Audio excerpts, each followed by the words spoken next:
Bueno, los saludamos desde Israel, siendo las 6 de la tarde de Quito y la 1 de la mañana en Israel. Nos une el amor que tenemos por el pueblo judío de estar a estas horas y a la hora que nos pidan con ustedes. Mi nombre es Anabela Jaroslavsky, yo soy directora de la parte de liderazgo y educación del Departamento de Emprendimiento Sionista de la Organización Sionista Mundial. Trabajamos con Ecuador, especialmente con el colegio hace muchos años, con este movimiento que une a comunidades pequeñas, o nosotros como las llamamos, comunidades boutique de América Latina. Está con nosotros también Alicia Eskenazi, que es parte del equipo de Ein Lección. Y como les decía a los que entraron más temprano, Patricia Nago es la organizadora de este espacio, la que nos solicitó abrir este espacio para ustedes y estamos muy honrados de que ustedes tengan este interés especial, específico para su comunidad. Patti, si quieres, presenta a Gabriel y podemos comenzar. Sí, voy a presentar a Gabriel. Primero agradecerle a ambos por estar aquí. Gabriel Chocrón es venezolano, residente en Israel desde hace 15 años, graduado de Comunicación y Ciencias Políticas de la Universidad Bar Ilan. Gabriel sirvió en las Fuerzas de Defensa de Israel como portavoz de COGAT, unidad encargada de las actividades del gobierno israelí en los territorios. Además, Gabriel es asesor del Ministerio de Relaciones Exteriores en sus comunicaciones con América Latina a través de las plataformas digitales. Gabriel es cofundador de Conexión Israel, iniciativa que conecta a Israel con América Latina a través de delegaciones de alto nivel en la que han participado cientos de ministros, empresarios, académicos, emprendedores y políticos de toda América Latina. Les propongo lo siguiente, escuchar a Gabriel y después les propongo abiertamente crear un espacio de preguntas y poder abrirnos sin temor a preguntar y a poder comunicarnos entre todos. Gabriel, te paso la palabra. Muchas gracias. Muchas gracias a ti, Patricia, y muchas gracias a Anabela también por la invitación y por todo lo que hacen desde la Organización Sionista Mundial. Ya me presentaron, entonces no pierdo mucho tiempo en presentarme, solamente decirles que vengo de un país como Venezuela, también Anabela, de una comunidad linda, que en su momento era una comunidad muy grande y hoy en día no es tan grande, y que fue también, digamos, víctima lamentablemente en los últimos años de antisemitismo, pero que creo que también eso nos fortalece a los que venimos de Venezuela, nuestro compromiso, de alguna forma, con este tipo de espacios y con este tipo de iniciativas, de conversar sobre lo que está pasando en la comunidad, pensar qué podemos hacer en conjunto y obviamente informarnos también de lo que está pasando en Israel. Como mencionaba Patricia, yo fui acá en Israel el portavoz de una unidad que se llama COGAT. COGAT es la coordinadora de las actividades del gobierno en los territorios, es decir, pasé 3 años de mi servicio militar en las Fuerzas de Defensa de Israel, en el corazón del conflicto. Mi base en específico estaba en Ramallah, enfrente de la plaza principal de Ramallah, pero estábamos también encargados de todo lo que pasaba frente a la Franja de Gaza. De hecho, lamentablemente, uno de los primeros puntos que atacó el Hamas en la masacre del 7 de octubre fue la base de mi unidad frente a la Franja de Gaza. Y por eso conozco el tema bien de lo que está pasando en la guerra y además hoy en día trabajo como asesor del Ministerio de Relaciones Exteriores, manejando todo lo que es las plataformas digitales del Ministerio de Exteriores en español, todo lo que es la comunicación oficial del gobierno israelí en español. Ahora, me gustaría aprovechar el tiempo de la siguiente forma, si a ustedes les parece bien, hacer una pequeña introducción, como dijeron, de unos, no sé, 15 minutos para entender en dónde estamos ahora parados, un poco más después de un mes tras comenzar esta guerra, analizar un poco en qué situación estamos en Israel y también en qué situación se está fuera de Israel, y después conversar un poco sobre como comunidad, cómo eso afecta y qué cosas se podrían hacer para de alguna forma digamos, protegerse como comunidad, pero más que protegerse también de forma proactiva, ver qué se puede hacer para mejorar la situación, no diría ni siquiera de la imagen de Israel, sino mucho más de cómo esto los puede afectar a ustedes como comunidad. Ahora, para hacer una actualización rápida de lo que está pasando en este momento en Israel, como todos saben, esto comenzó el día 7 de octubre con esa masacre del Hamas en la que invadieron el territorio israelí. Se calcula que más de 2000 terroristas entraron a territorio israelí ese día 7 de octubre, masacraron alrededor de 1400 personas, secuestraron, ya vamos a hablar en un segundo de los secuestrados, secuestraron a más de 240 personas, de las cuales sabemos que al menos 239 siguen hasta ahora en Gaza, esperemos que todos bien y vivos.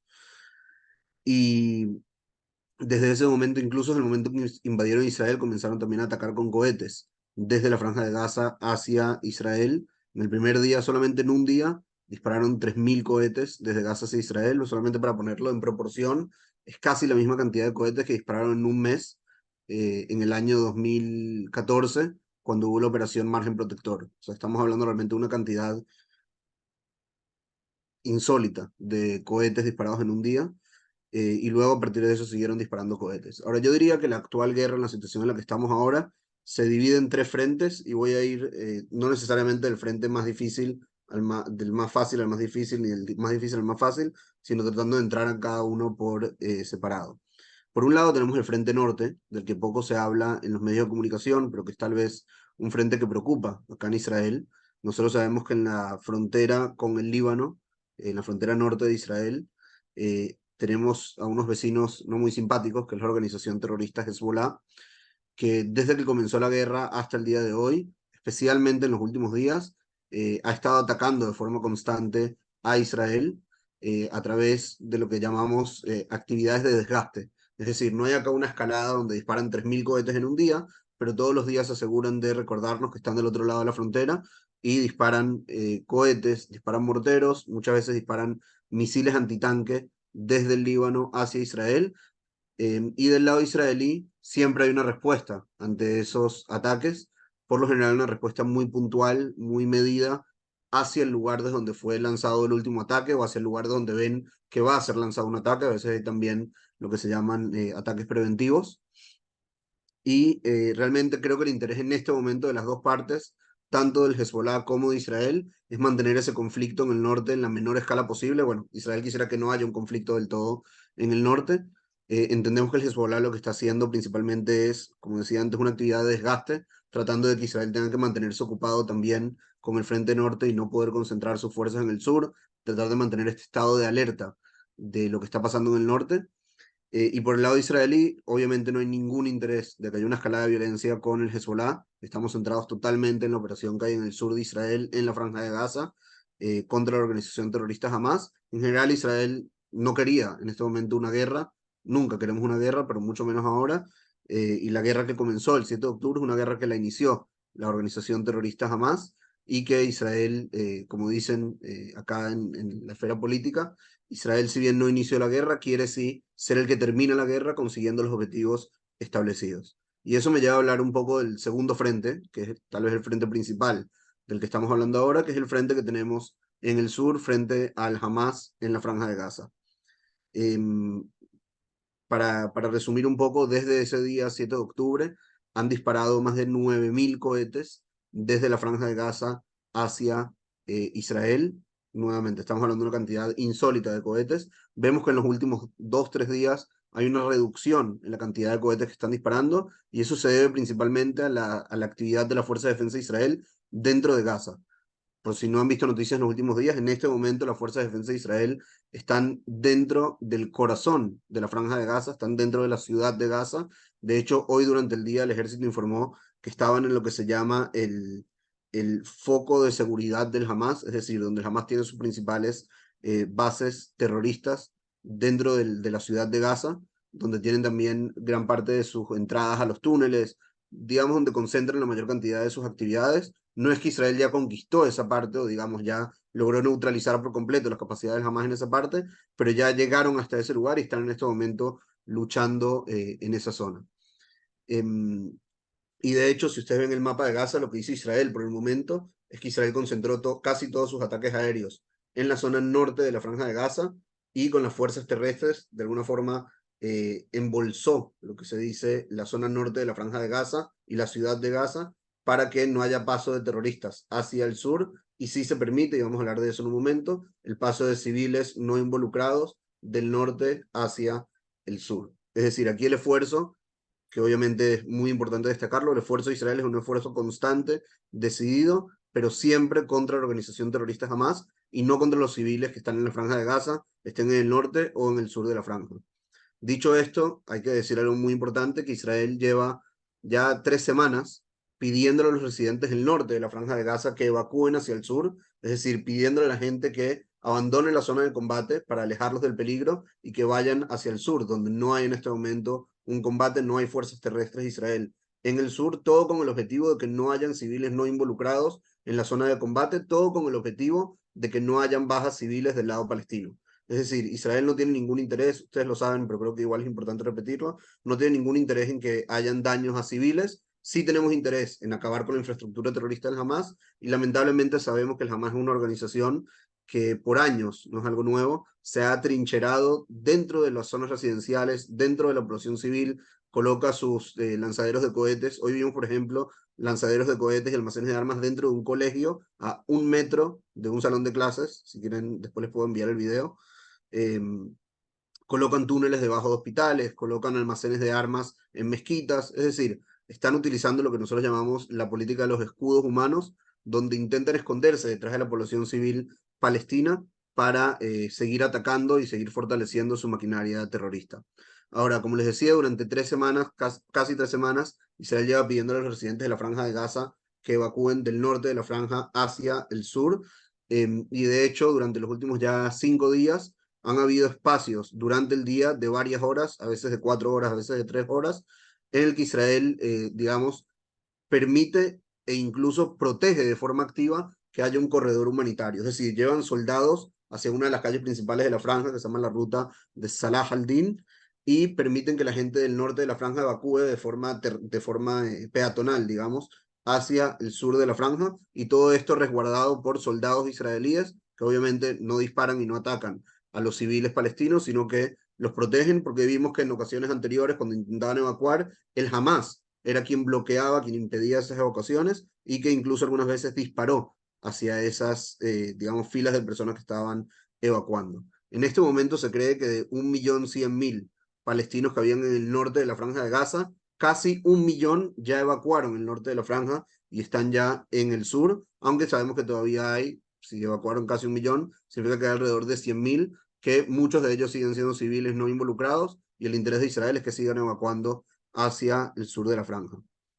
Otra cosa que demuestra, creo, esto del interés de Israel es que en los últimos días, ya desde el 21 de octubre, Israel ha permitido el paso de material humanitario para los civiles que están en el sur de la franja, no a través de Israel, sino a través del cruce de Rafah, en la frontera con Egipto. En total han entrado, hasta el día de hoy habían entrado más de 700 camiones con ayuda humanitaria, miles de toneladas de alimentos, miles de toneladas de medicinas, miles de litros, de millones creo inclusive, de litros de agua para la gente que está en el sur de la Franja de Gaza, todo mostrando que el interés acá de Israel está en una lucha decidida, constante, hasta el final, como quien dice, contra la organización terrorista Hamas, pero intentando no dañar, no perjudicar a la población civil. Dentro de esto, como mencionábamos al principio, hay acá una situación mucho más delicada, que es el tema de los secuestrados, donde nosotros obviamente tenemos todo el interés del mundo en destruir la infraestructura de la organización terrorista Hamas para que no vuelvan a hacer lo que hicieron el 7 de octubre y lo que llevan años haciendo inclusive, pero sabemos que también hay alrededor de 240 personas que están secuestradas por el Hamas en Gaza, en su gran mayoría israelíes, aunque hay también personas de otras nacionalidades, por ejemplo, tailandeses que trabajaban en el sur de Israel en agricultura, y cuando el Hamas entró a hacer su masacre el día 7 de octubre, también secuestró a algunos tailandeses y personas de, se me fue el nombre de otro país, de Nepal.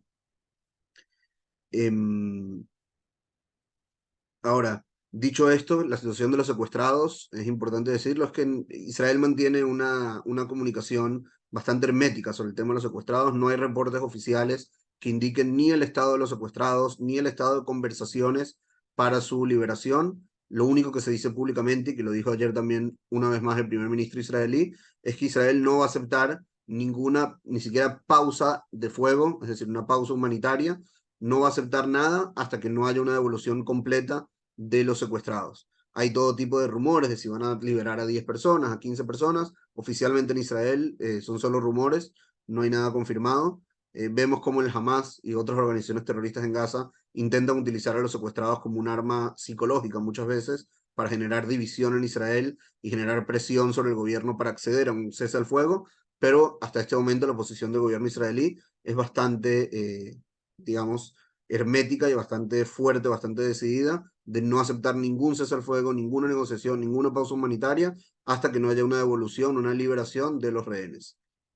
Eso hablamos todo sobre, una sola palabra más sobre los secuestrados. Eh, Están secuestradas personas desde 10 meses hasta 85 años. Estamos hablando, por ejemplo, de un bebé, Kfir Vivas, que es israelí argentino, de hecho, que fue secuestrado cuando tenía 9 meses y ya pasó más de un mes en la Franja de Gaza, es decir, ya tiene más de 10 meses, lo que significa que un bebé de 10 meses ha pasado el 10% de su vida secuestrado en manos de una organización terrorista. Entonces acá un tema, una herida abierta bastante grande dentro de la población israelí, dentro de la sociedad israelí.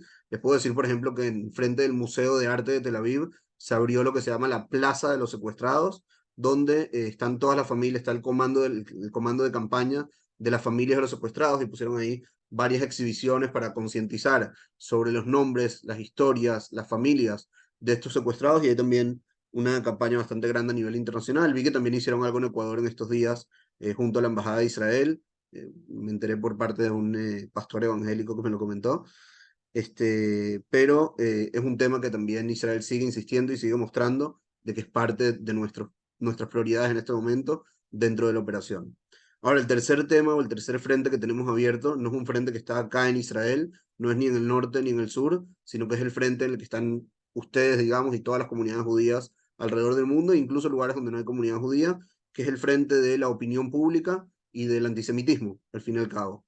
Que en ese lugar, si bien vimos que el 7 de octubre, cuando ocurrió la masacre, tuvimos un apoyo prácticamente unánime de quienes hablaron, por lo menos, algunos no dijeron nada, pero de quienes hablaron, un apoyo prácticamente unánime a Israel. Vemos cómo en las últimas semanas hay un aumento de la crítica hacia Israel, de hostilidades hacia judíos en algunos lugares del mundo, y creo que es importante decir que en Israel se está consciente de eso, en Israel se trabaja también frente a eso, y uno de los esfuerzos principales de Israel en esta guerra no está solamente en el campo de batalla, sino está realmente en poner sobre la mesa todo el tiempo los argumentos de Israel, poner sobre la mesa todo el tiempo la realidad que se vive en Israel y la situación compleja que se vive también en la Franja de Gaza, y de esa forma poder explicar al mundo y mostrar la importancia que tiene luchar contra la organización terrorista Hamas, digamos, de forma decidida, sin pausa, y con el objetivo final de acabar con esta organización terrorista.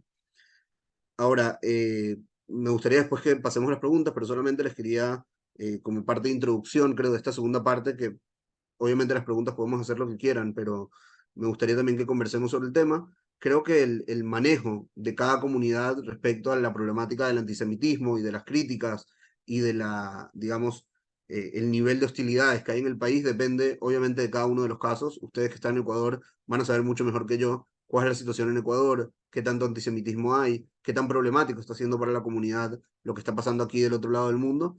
Pero sí creo que es importante entender que no necesariamente porque no haya antisemitismo activo y no necesariamente porque tengamos un miedo entendible de salir públicamente a hacer cosas hacia afuera de la comunidad, significa que no hay nada que hacer. Yo soy de los que piensa que en la lucha contra el antisemitismo tenemos siempre, digamos, tres esferas, y con esto termino para pasar a preguntas. Tenemos, en primer lugar, una esfera que es pública, que puede ser, cuando hablo de pública, hablo de la opinión pública, del espacio público, de diálogo público, que puede ser directa o indirecta, es decir, puede ser a través de la comunidad judía y representantes de la comunidad judía o miembros de la comunidad judía, o puede no ser a través de la comunidad judía, sino a través de terceros, y a veces esto incluso tiene más impacto, que de alguna forma representan o ayudan a darle mayor alcance a la posición de Israel y a la posición, digamos, que defiende el derecho de Israel a defenderse y sus acciones en esta guerra. Y creo que ahí siempre es importante conseguir aliados a nivel local. Puede ser desde comunidades evangélicas, que sabemos también la importancia que tienen y cómo pueden influir de forma positiva en el diálogo, hasta personalidades intelectuales, políticas, no necesariamente intelectuales, sino públicas, que tienen alcance hacia una cantidad de personas y pueden generar impacto. Y esas acciones a menudo generan un impacto hacia públicos que no están conectados necesariamente con la comunidad judía, sino con digamos, la esfera pública en el país, en Ecuador en este caso. Eso es una primera esfera de acción, que es la esfera pública. La segunda esfera de acción que por lo general hablamos cuando hablamos de influencia o cuando hablamos cómo tratar con el problema del antisemitismo, hablamos de una esfera de acción política.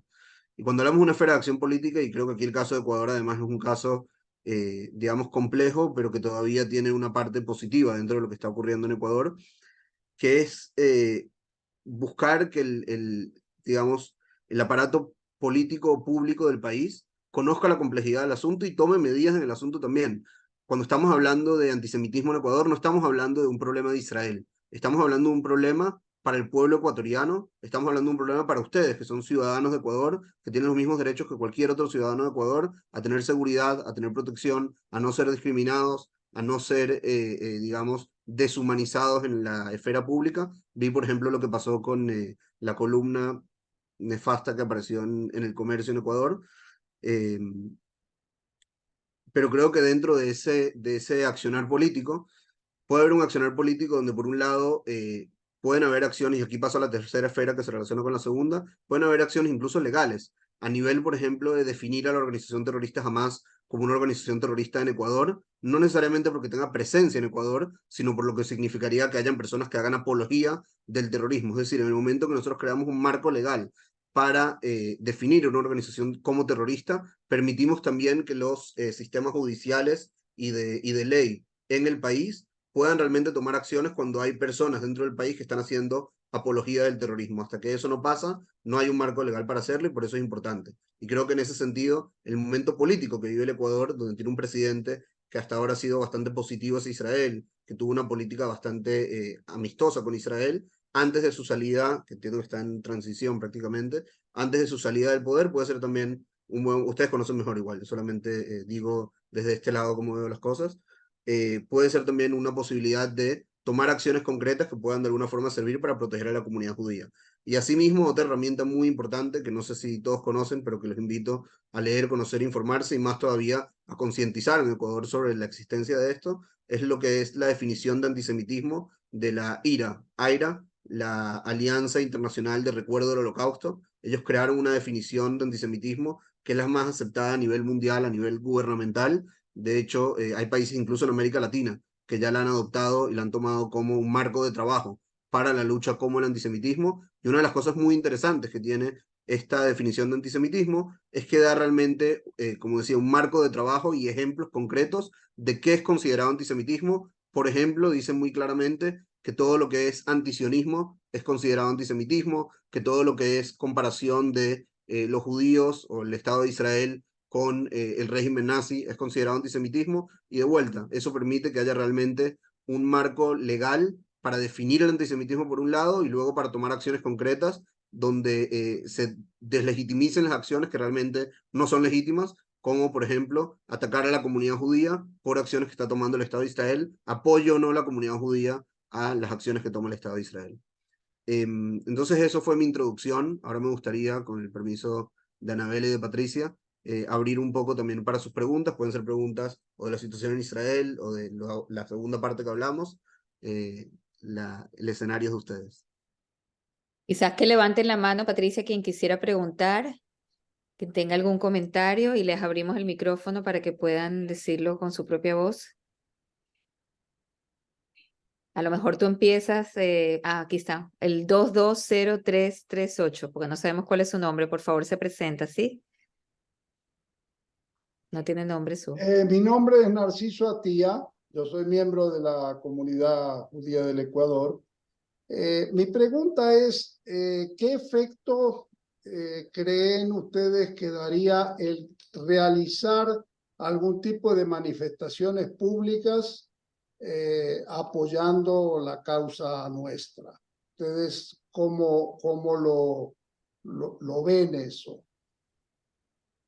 En primer lugar, creo que es muy importante y de alguna forma nuestra visión es que no mostrar que hay apoyo público a Israel solamente profundiza digamos, la sensación de que hay un consenso de que Israel está equivocado en lo que está haciendo. Por otro lado, que seguro que no es menos importante, hay que entender la situación de seguridad en cada uno de los países y entender si realmente es algo factible a nivel seguridad, a nivel de la protección que les brinda el Estado, pero digamos, a nivel de diálogo público y a nivel de el impacto que puede tener mostrar el apoyo a Israel, creo que es algo 100% positivo. No sé, Anabela, si quieres sumar algo en ese sentido. No creo que nosotros tenemos que hacer lo posible para decir nuestra verdad y hay que buscar los diferentes ámbitos. En cada país es diferente. Si ustedes tienen una comunidad que está en un país que es relativamente tranquilo, la manera sería escribir artículos en los periódicos, hacer oír su verdad, su voz. Ustedes deben tener intelectuales en su comunidad, profesores de universidad, de ese tipo de personas que podrían escribir sobre la valentía moral, sobre qué está pasando con la izquierda ultraprogresista, ese tipo de cosas que están sorprendiendo mucho al mundo intelectual. Eso siempre es positivo porque de alguna manera la ignorancia está tomando mucho escenario. Entonces, creo que sería interesante que puedan hacer algún tipo de manifestación en el sentido intelectual especialmente. Aquí hay una pregunta de Ariel Lackenbacker. Por favor, si quieres, quítate el mute. Ok, hola a todos. Mi pregunta va más con ¿qué espera Israel después de esto?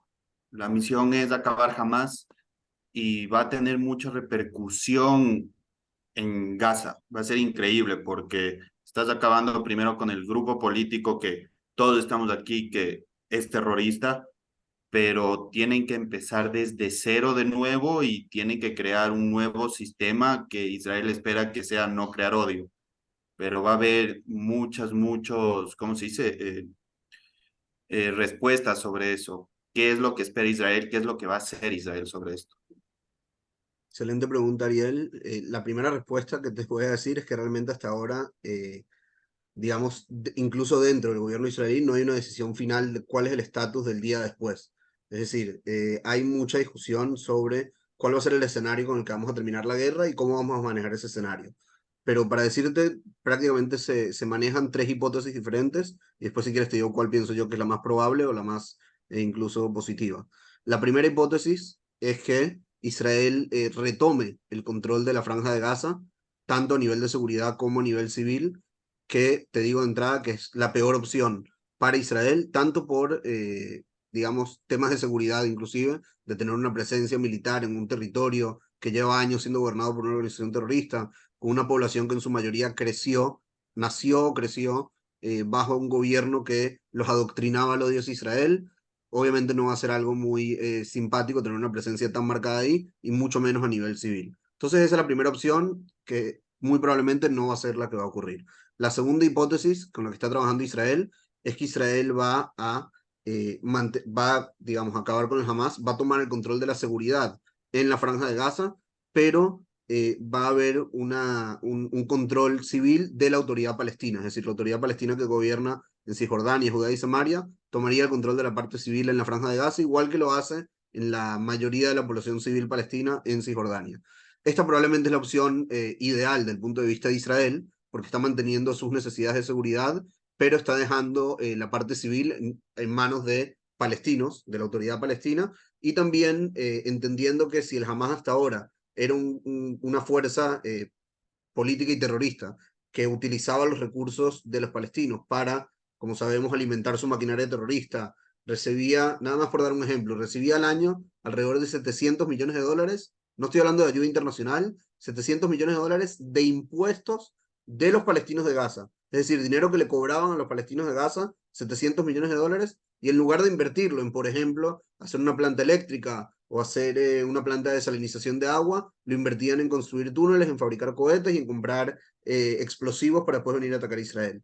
Entonces, Israel quiere que quien tome las riendas en la franja de Gaza sea alguien que en mayor medida apoye y fomente el desarrollo de la franja de Gaza y no que siga profundizando el problema de pobreza que hay, de falta de desarrollo, etcétera, etcétera. Entonces ese sería tal vez el escenario ideal para Israel. El gran problema es que la autoridad palestina no quiere que eso pase, porque la autoridad palestina vería eso como una situación en la que están casi colaborando con Israel para derrocar a otra fuerza política palestina, que es el Hamas, y además hacerlo después de que Israel, en palabras de ellos, masacró a miles de palestinos.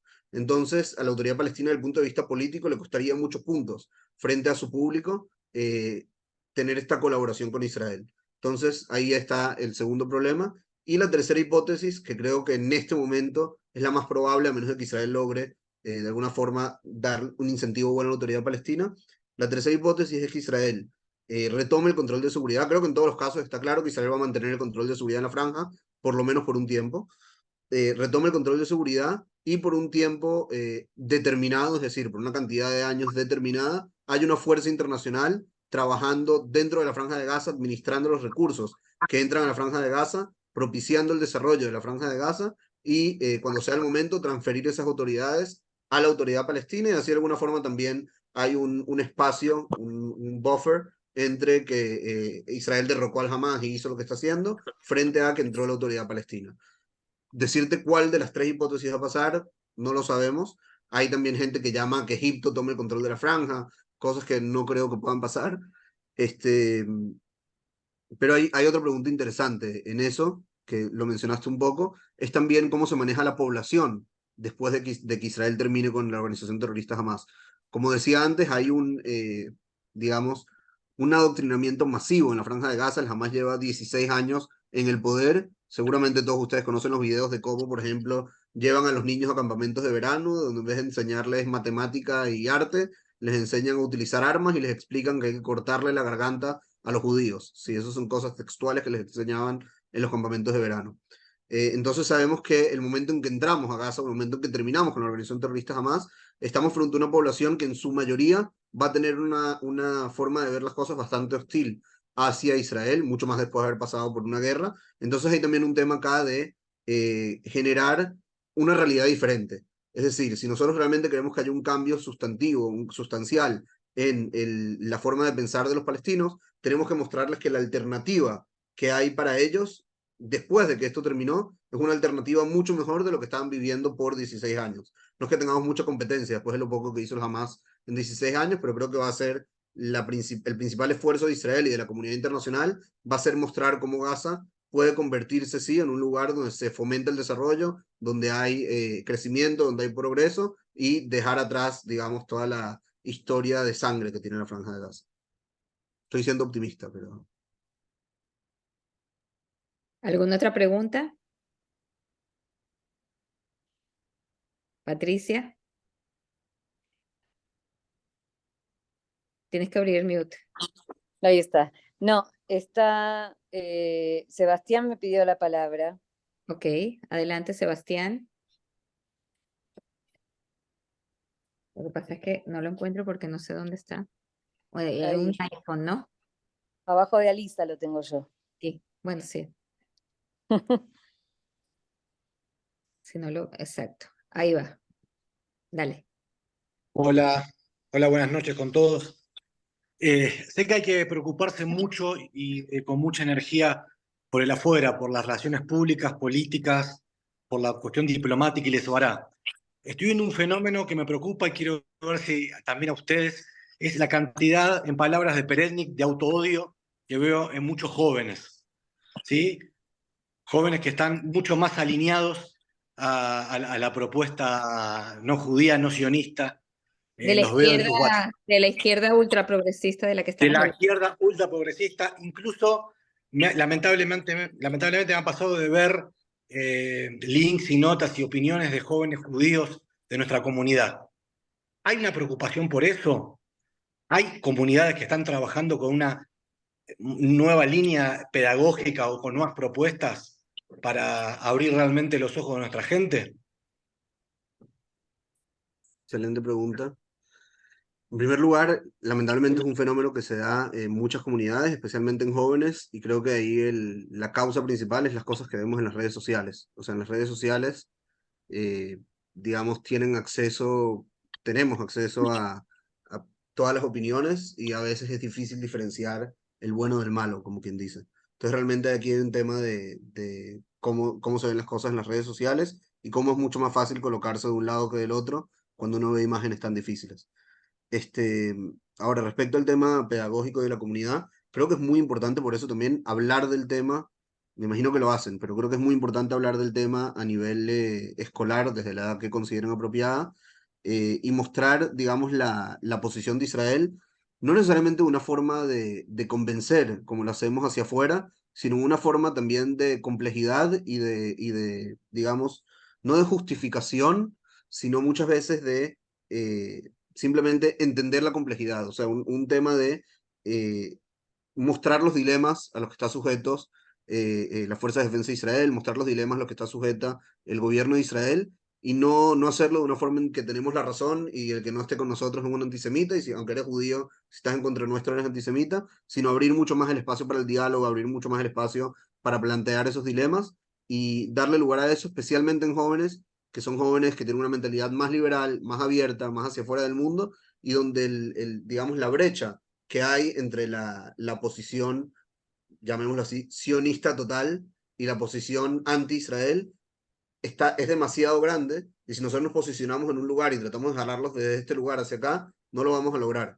Entonces hay que acercarnos un poco más hacia el medio de esa brecha y tratar de mostrarles por qué estamos nosotros de este lado y cuáles son los argumentos. Ahora, desde el punto de vista de materiales pedagógicos o en general, incluso materiales simples de redes sociales, videos, les puedo decir que hay decenas o cientos que está haciendo Atzada Sheni, que estamos haciendo desde el Ministerio de Relaciones Exteriores. Me encantaría, si quieren, Anabela, después poder mandarles, no sé, una selección de 20, 30 materiales que pueden ver, materiales desde que explican esto a un nivel de profundidad del comienzo del conflicto, de qué es la Franja de Gaza, de qué es lo que está pasando, hasta materiales que explican, no sé, qué pasó ayer con la apertura del corredor humanitario, o sea, tanto desde el punto de vista histórico como desde el punto de vista actual. Y creo que es muy, muy importante reflejar esa complejidad y reflejar de alguna forma digamos, el espectro de realidades que se está viviendo en este momento. Una vez también me encantaría que tú sumes acá porque también es parte de tu... Bueno, básicamente totalmente de acuerdo con lo que tú estás diciendo. Creo que la labor educativa es sumamente importante. Siempre estamos tarde y no hay suficiente información porque la labor de Asbará y de educación siempre es poca. La información es muchísima y, como dijo Gabriel, sumamente compleja. Entonces, todo lo que se haga por dar más información, no solamente a los jóvenes, a los padres.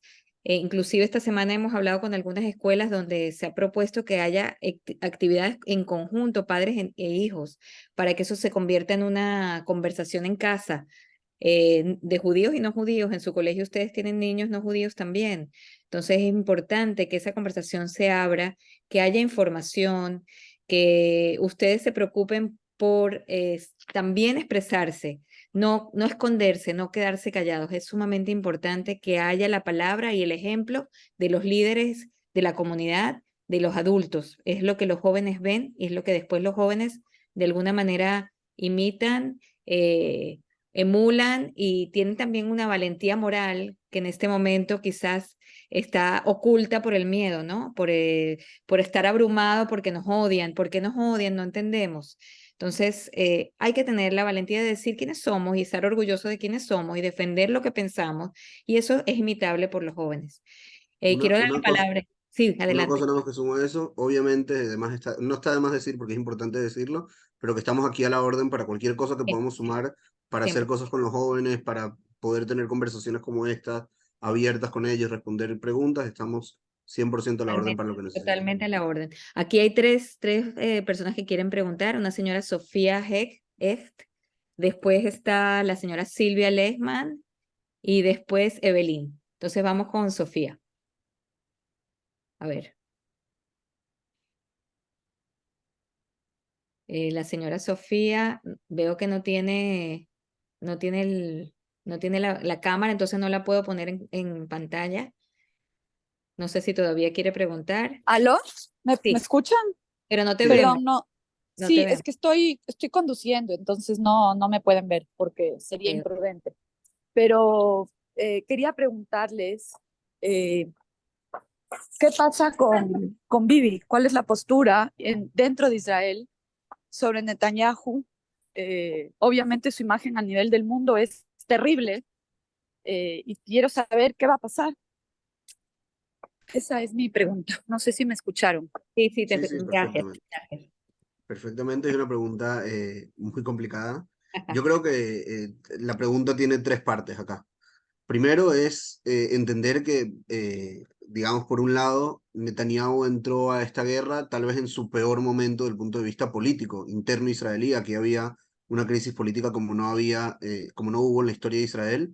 Entonces, realmente, digamos, el punto de partida es que había mucha división sobre la imagen de Netanyahu en el país. Sin embargo, y aquí viene la segunda parte, en un momento en que comienza la guerra, digamos, todo el país se posiciona detrás del gobierno y detrás del ejército y le brinda un apoyo total para hacer todo lo que tengan que hacer para cumplir con los objetivos que como nación en este momento necesitamos, que es, uno, acabar con el Hamas y dos, devolver a los secuestrados. Esos son los dos objetivos. Creo que cualquier persona en Israel, o no sé, el 99% de las personas en Israel, que les preguntes en la calle cuáles son las dos cosas más importantes que hay que hacer en Israel hoy, van a estar todos de acuerdo con que son esas dos. Y eso genera que hay realmente un consenso a nivel nacional de qué hay que hacer. Y también creo que fue muy importante que casi al principio de la operación, de la guerra, Netanyahu incorporó también un partido de oposición en el gobierno y formaron un gobierno de unidad para que esto no se convierta en un tema de derecha frente a izquierda, de la derecha dice así, pero nosotros tenemos que hacer así, sino que hay un tema acá de unidad nacional.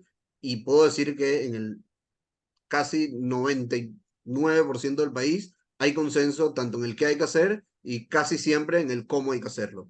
Ahora creo que hay sí un punto donde hay más críticas a Netanyahu, que es principalmente la forma en la que está tratando el tema de los secuestrados. O sea, acá no hay una crítica a Netanyahu por atacar Gaza de forma decidida, acá no hay una crítica a Netanyahu por haber establecido el objetivo de destruir al Hamas, en eso está todo el país de acuerdo, pero hay mucha presión entendible de parte de las familias de los secuestrados y de mucha gente que está con ellos, que exigen que Netanyahu sí sea un poco más, ceda un poco más en su posición, por ejemplo, con respecto a un alto al fuego temporal, con respecto a liberar a prisioneros a cambio de secuestrados. Hay, digamos, sí un debate aquí.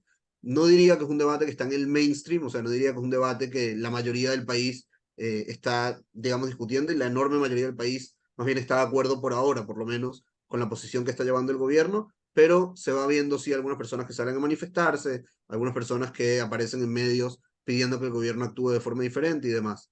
Dicho esto, y volviendo al primer punto, siendo que Netanyahu empezó esto de una forma con una imagen tan dañada antes de comenzar la guerra, en una situación política tan compleja, es muy probable que el día después de la guerra, digamos, haya sido de vuelta un deterioro importante de la imagen de Netanyahu y una exigencia de que salga del gobierno, no sé, yo no estoy poniendo del lado ni de uno ni de otro, pero creo, y eso creo que es lo principal, que en este momento el consenso completo es que sea Netanyahu, o sea Benny Gantz, o sea Yoav Gallant, todos estamos de acuerdo que lo que está haciendo el gobierno ahora es lo que tiene que hacer y el país está unido hacia eso. Vamos a darle la palabra a la señora Silvia. Le pediría que se quite el mute, por favor. Ahí Sí, va. buenas noches. En primer lugar, muchas gracias por su tiempo y la hora que están ustedes ahí. Es increíble y que sea por Zoom, así yo puedo asistir también. Muchas gracias. Tengo una pregunta que es una pregunta antigua ya y no sé si es disparatada o está fuera de foco. Así que me van a perdonar. La pregunta que tengo es, ¿por qué Israel tiene un marketing tan pésimo? No lo puedo entender, porque nosotros aquí nos enteramos de las cosas, porque nos llegan los pequeños videitos y entonces uno se entera y lee y porque nos interesa es nuestro, ¿no? Pero la gente en general lo único que sabe es, no, estos son los panas de los gringos frito y es peor todavía. Entonces no se sabe, hay algunos pocos, hay gente, yo me muevo un poco en universidad, entonces hay gente que ha estudiado en Israel, ha ido a cursos, se ha capacitado y ellos vienen con, obvio, otra visión, pero yo no entiendo por qué Israel no promociona más una imagen más positiva. Es un marketing deplorable. Muchas gracias, Silvia, por la pregunta y creo que es un punto importantísimo también. Yo creo que le voy a decir primero las cosas malas y después le voy a decir mi rayo de esperanza. En primer lugar, hay un problema, digamos, intrínseco de cómo se ve la imagen de Israel, que viene dado por dos cosas. Por un lugar, por digamos, el desbalance que hay entre la fuerza israelí y lo que son los palestinos en Gaza. Eso hace que hayan imágenes muy difíciles que salen desde Gaza, hacen que Israel siempre se vea como una potencia que está luchando contra unos pobrecitos que están en la franja de Gaza. No necesariamente es real, pero digamos hay un preconcepto bastante fijado sobre eso Y sí es real en cierto punto en que realmente la enorme mayoría de la gente de Gaza, pobrecitos, pero igual estamos tomando una acción decidida contra una organización terrorista que no son pobrecitos y que no están tirándonos piedras, que vinieron y masacraron a 1.400 personas y han disparado 9.000 cohetes.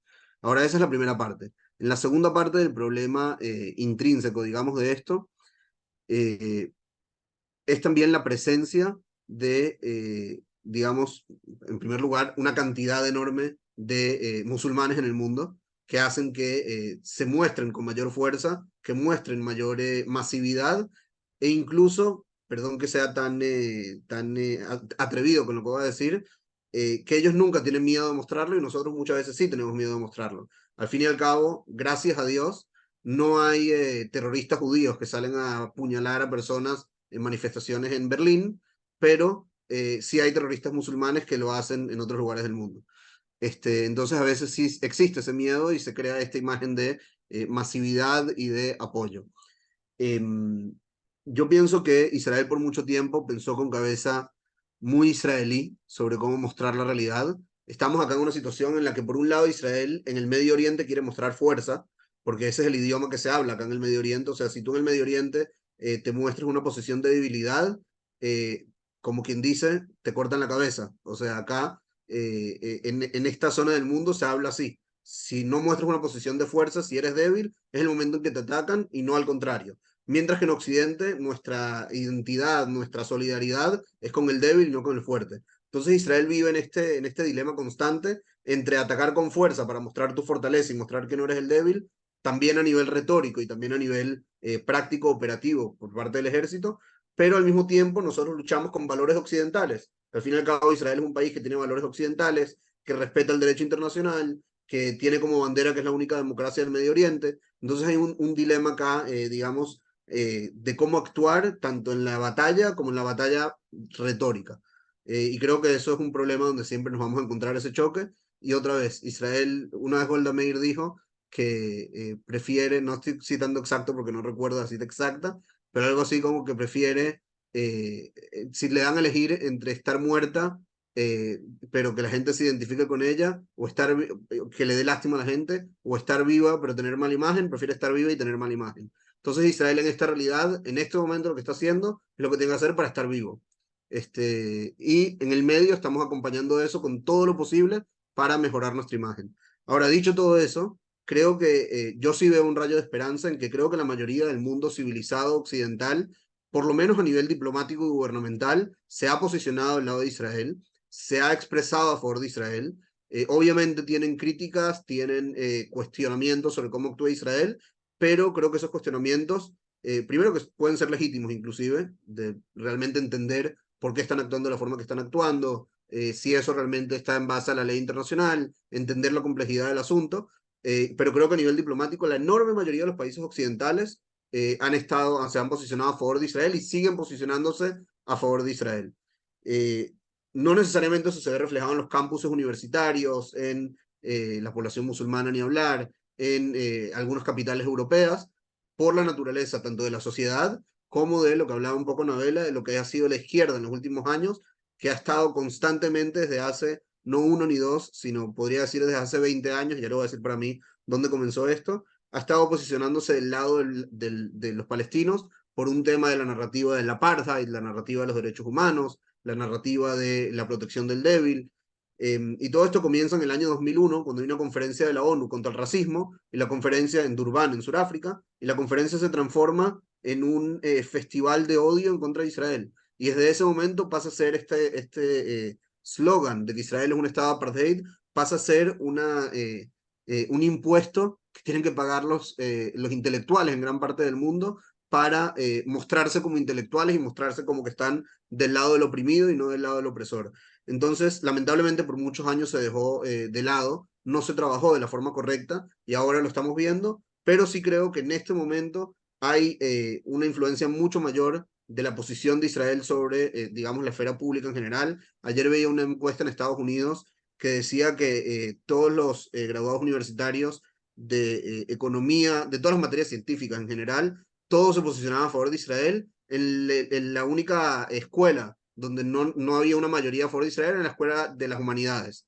Entonces nos habla un poco de los diferentes pensamientos con los que nos estamos enfrentando, pero sí creo que Israel tiene mucha mejor imagen ahora de lo que podía haber tenido si esta guerra hubiese pasado hace 5, 6, 7 años, solamente que a veces hacemos menos ruido respecto a esa imagen. Y yo les digo, nosotros en el Ministerio de Exteriores, que no es que sea, digamos, lo más influyente del planeta entero, solamente en el Ministerio de Exteriores hay más de 200 millones de personas en América Latina, no estoy hablando del mundo, que se han visto expuestas a materiales de Israel, materiales que muestran la realidad del lado israelí, y así como nosotros hay muchos otros actores en, digamos, este mundo pro-Israel que están haciendo un trabajo similar, puede ser que con mayor o con menor resultado, no sé el número de cada uno, pero creo que sí hay una campaña bastante más masiva, una campaña bastante más, donde hay mucha más gente enrolada en mostrar la realidad de Israel, y eso nos ha ayudado a mejorar la imagen de Israel. Hay algo adicional, Gabriel, es el tema de la prensa, los medios. Los medios no están informando de manera objetiva. Ellos utilizan ese espacio que tienen para hacer su propio proselitismo, como si fueran un cura en un púlpito. Ellos ahora abogan por la justicia y no por la objetividad. Entonces el tema de la prensa hoy en día es bien complejo y no ayuda.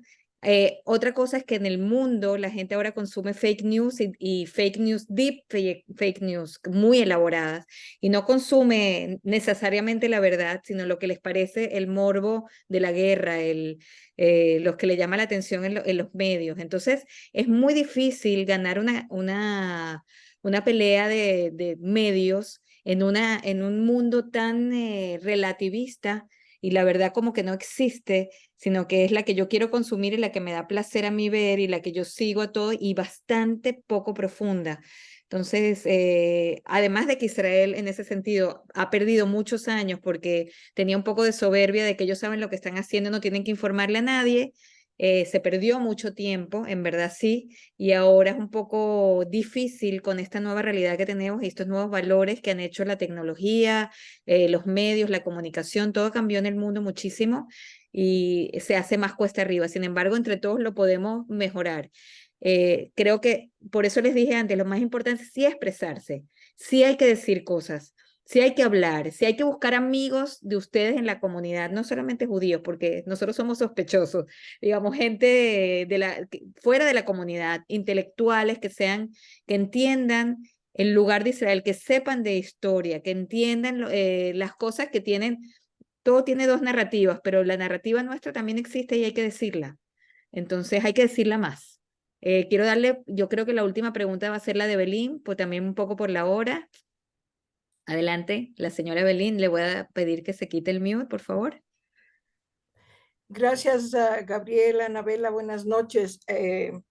Yo tengo dos preguntas en realidad. La una es, ¿qué peligro o más bien dicho, qué posibilidades, no sé si es la palabra correcta, ven ustedes una invasión o un ataque por parte de Hezbollah? Eso por un lado. Por otro lado, tengo una pregunta que me consume a mí.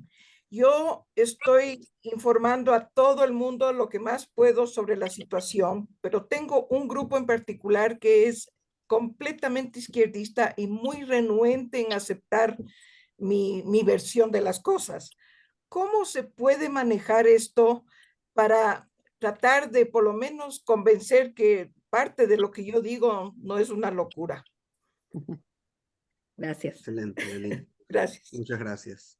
Respecto a la primera pregunta, que es mucho menos compleja que la segunda, la primera pregunta respecto al Hezbollah, como decía antes, el Hezbollah desde que comenzó la guerra se sumó a la guerra, pero de una forma, digamos, de baja intensidad, una guerra de desgaste, para mí va a seguir utilizando el desgaste como un arma por dos cosas. Por un lado, por tres cosas en realidad. Por un lado, porque tiene que cumplir, digamos, con mostrar de que ellos también son parte de la resistencia en contra del sionismo, o sea, es parte de su razón de ser atacar a Israel, entonces no pueden desligarse del todo de lo que está pasando, sino siempre tienen que mantener, digamos, estos ataques constantes. En segundo lugar, porque eso hace que Israel se tenga que concentrar en un segundo frente, y es parte de lo que quieren también, que Israel tenga que estar constantemente lidiando con dos frentes o tres inclusive. Hoy, por ejemplo, vimos varios ataques que al parecer salieron desde Yemen hacia Israel. Gracias a Dios nada grave, pero tratan también de ahí mantenernos ocupados. pero creo que en el tercer lugar al Hezbollah no le conviene ahora una guerra a gran escala con Israel por la situación que vive en el Líbano, en primer lugar, porque realmente en el Líbano hay una situación económica compleja ahora. La imagen del Hezbollah está muy deteriorada en el Líbano y ellos saben que si llegan a hacer una guerra a gran escala con Israel, Israel va a responder también a gran escala y eso va digamos, empeorar aún más la situación en el Líbano, que a lo mejor no les importa mucho la situación en el Líbano, pero sí les importa que se van a mostrar ellos como los culpables de que haya empeorado la situación en el Líbano. Entonces, no creo que está en el interés de Hezbollah en este momento entrar a una guerra de gran escala. Puede ser que en 24 horas no tenga la razón. Es decir, acá en el Medio Oriente sabemos que cualquier cosa pequeña que pueda pasar puede realmente, digamos, prender el fuego, encender la llama y convertir algo en pequeña escala en algo a mayor escala. Entonces, no necesariamente se va a quedar así, sí o sí. Aquí me me dicen también de Hezbollah en el mundo. Primero hay que entender que el Hamas, Hezbollah, la Yihad Islámica, los hutíes, todos forman parte de un mismo eje, que aquí en Israel lo llamamos el eje del mal, que están todos financiados y dirigidos por Irán, que de alguna forma es el que está detrás de telones moviendo según los intereses que tienen, tanto a nivel político como económico, hay que decirlo también, el régimen iraní, y eso hace que utilicen al Hezbollah como un arma dentro de esa guerra que están teniendo contra Israel en diferentes partes.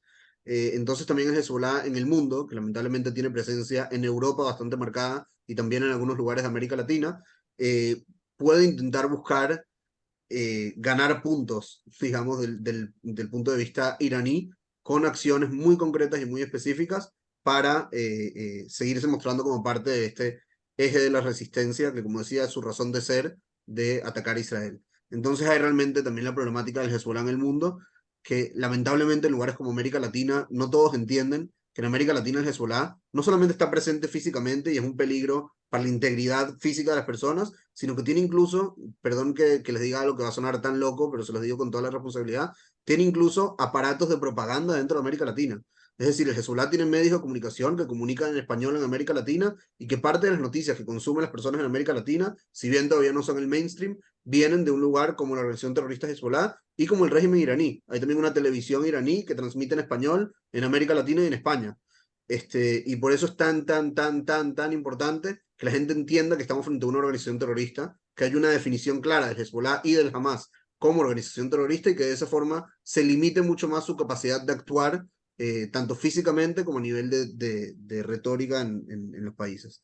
No Esa es la sé, primera Gabriel, pregunta. y también hay que aprender un poco más sobre lo que es el islamismo radical, que también tiene, esto es como para otra oportunidad, pero Bueno, creo que pues, hay mucha confusión en el mundo en general y por eso la ignorancia, los ignorantes son ganados por el otro lado, porque hay mucha ignorancia de lo que significa el islamismo radical. No todos los musulmanes son malos, pero hay una ala muy que inclusive son chiitas y sunitas y se unen en ese eje de la maldad, como lo llamamos, porque hay una idea que se copian de Mahoma y bueno, hay muchos temas que hay que conocer para salir un poco de la confusión que hay en el occidente, porque nosotros en el occidente entendemos las cosas de manera materialista y en el mundo musulmán es una idea.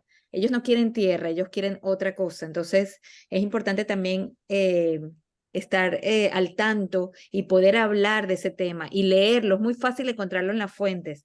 En el Corán aparece absolutamente todo. Y la gente no lo lee, simplemente repite. No sabe ni lo que están diciendo. Entonces, eso es 100%. muy importante para la segunda pregunta suya, señora Evelyn.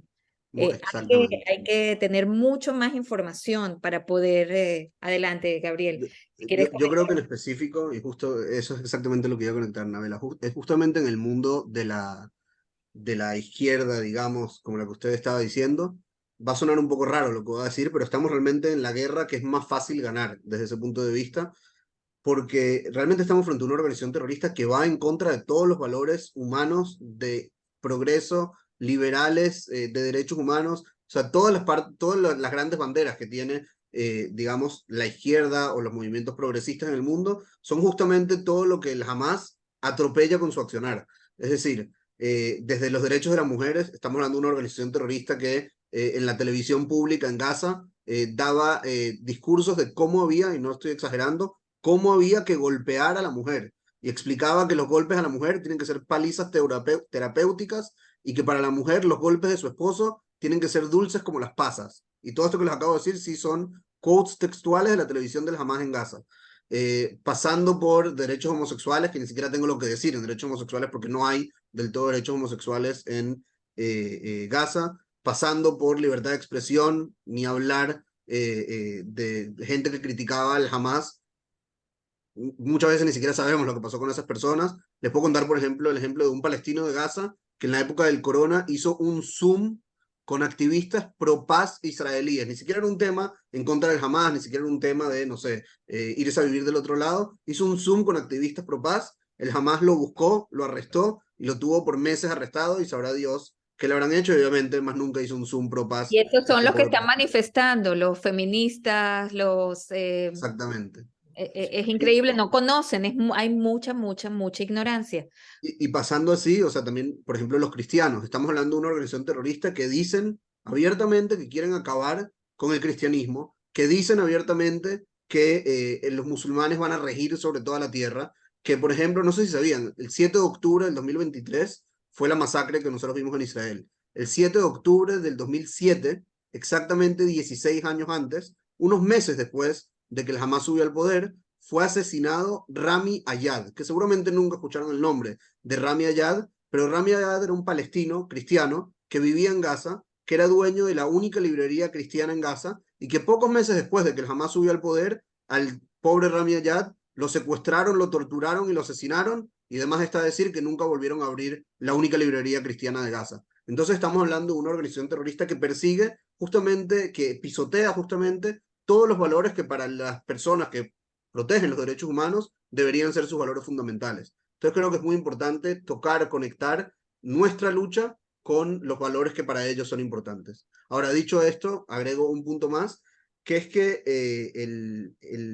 hay que entender que nuestra lucha por cambiar las mentes, por mostrar la realidad de Israel, no necesariamente tiene que ser con el antisemita más antisemita de todos, porque a él seguramente no le vamos a cambiar la forma de pensar, tiene que ser con las personas que se muestran abiertas a escuchar, que tal vez no tienen una posición cerrada sobre lo que pasa en Israel, y muy importante por eso decirlo de forma pública, seguir poniendo nuestros puntos sobre la mesa, porque hay mucha gente que incluso que no se exprese, está escuchando, está internalizando, y probablemente en el futuro sí se exprese y sí pueda de alguna forma servir como un mensajero para la posición israelí.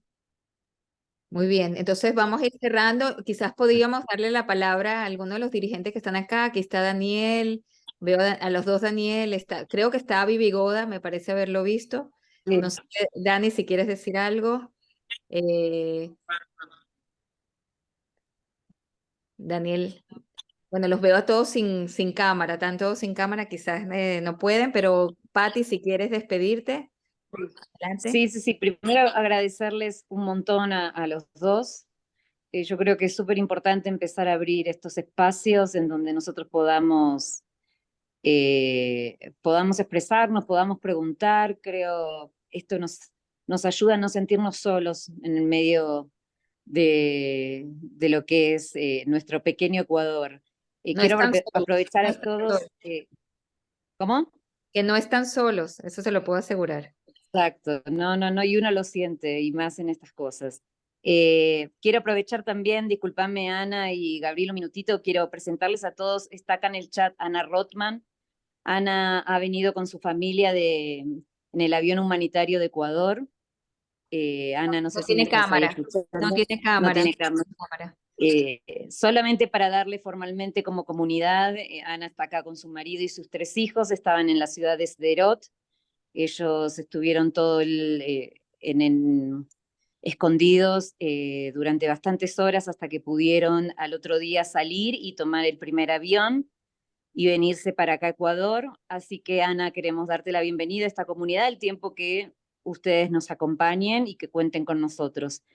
Y Ana y Gabriel, especialmente, muchísimas gracias. Siempre es bueno sentirnos en comunidad. Creo que eso es lo importante, el abrazo comunitario constante. Gracias a ustedes por el interés que tienen y por las ganas de hacer cosas y cuentan con nosotros para todo lo que necesiten. realmente nosotros desde Israel nos preocupa no solamente Israel, nos preocupa todo el pueblo judío y nosotros somos responsables también por mucho de lo que está ocurriendo en el mundo judío y estamos muy pendientes y todo lo que necesiten, por favor, con todas las personas que ya nos conocen, por favor pónganse en contacto. Nosotros vamos a seguir también en contacto con ustedes y saben que somos uno. Así que como terminamos siempre Am Israel High, sigan con fuerza porque lo vamos a seguir logrando. Tenemos 3000 años de experiencia. Eso mismo. Un Am Israel saludo, muchas High. gracias. Am Hasta Israel. luego. Buenas Buenas noches. noches. Que estén bien. Cuídense.